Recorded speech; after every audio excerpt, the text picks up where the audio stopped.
you kind of pull away from that traditional design build. You're still siloed. It's still not the best thing.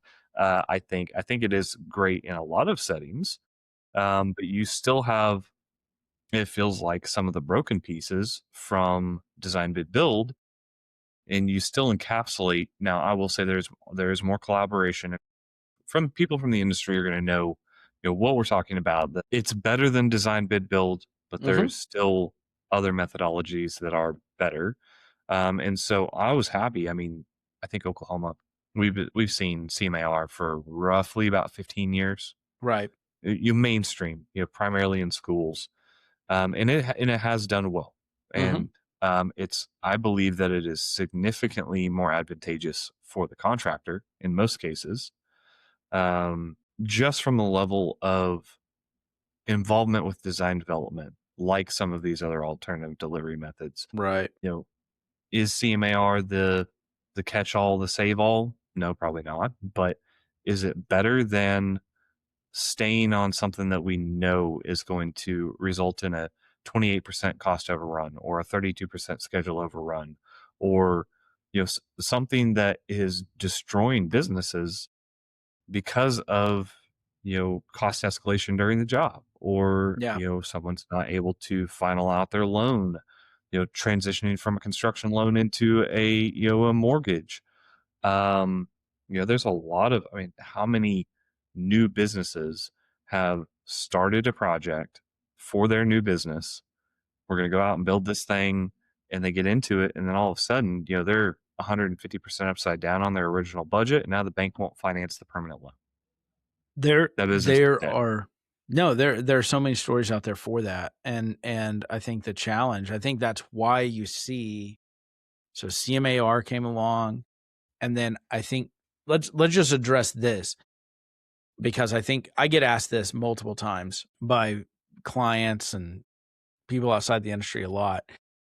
Well, what's the best delivery method? And my response is, it depends on the project. Just like we started this topic with today, it's like, how do you know how do you know what delivery method you're going to recommend? How do you know what you're going to push to, or recommend to a client? And it really does depend on the project, but every one of these, including design bid build, has a value. I think it's really interesting that design bid build, there were still contractors under that methodology that were basically designing, like, the developer method, where it was like they're designing it and building it. Yes. So you had this integrated. We've always seen the value of integrated teams. Hmm. CMAR, design build, progressive design build, CMGC, all of those are just different methods to integrate a team.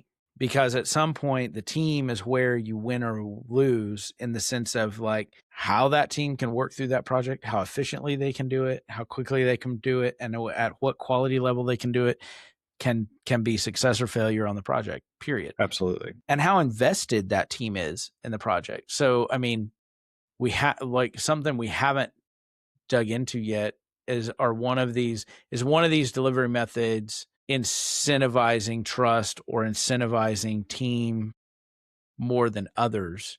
And I think that's one of those things that we get into when we start looking at CMGC, um, and even progressive design build. But even progressive design build, like, I'm still usually under you.